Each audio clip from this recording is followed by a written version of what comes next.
What the mainstream media was too afraid to tell you about the news this week. This week, while the mainstream media obsessed about all things Trump, here are the things that happened that really matter. An Antifa militant attacked an ICE facility in Washington state with a rifle and with bombs. Fortunately, he was killed by authorities before he managed to harm anybody, and the manifesto he left as justification for his attacks copied AOC's rhetoric calling the migrant detention facilities concentration camps. But did the mainstream media report on this? Did they call for gun control because the man used a rifle?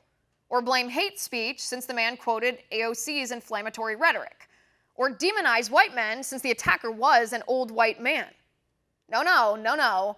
The mainstream media refused to cover this story.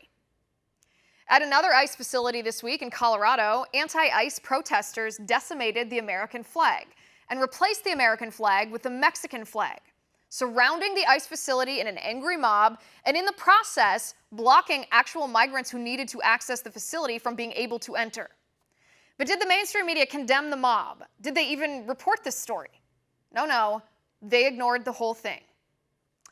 22 MS-13 gang members arrested and charged with the heinous murders of 7 people in Los Angeles this week. And 19 of the 22 murderers were illegal aliens. These 19 broke our laws to come here illegally, and then they ripped the heart out of a live victim and then dismembered his body and threw the body parts in a canyon. But did the mainstream media report on this story? Did the mainstream media tell the truth? That if the Democrats hadn't refused to secure our border, these murders might never have happened. No.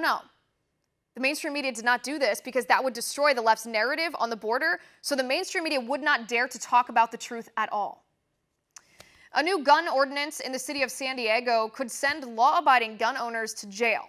The San Diego City Council voted 6-2 on a new law that would require gun owners to keep their firearms in a Department of Justice-approved lockbox or else face 6 months in jail.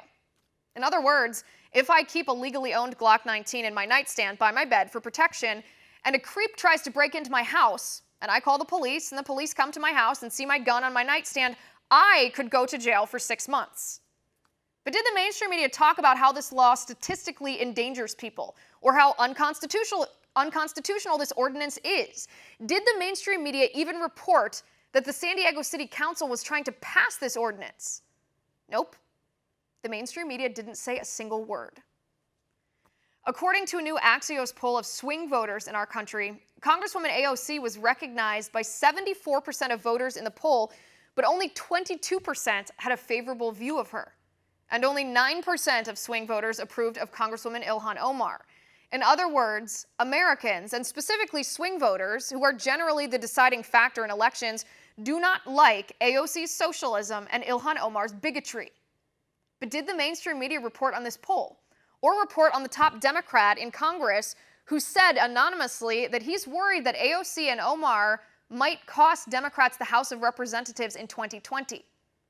Nope. The mainstream media pretends the American people like AOC and Omar because the radical left likes AOC and Omar, and the mainstream media is in the pocket of the radical left. The mainstream media doesn't care to report any of that to you, so we will. And that's my final point.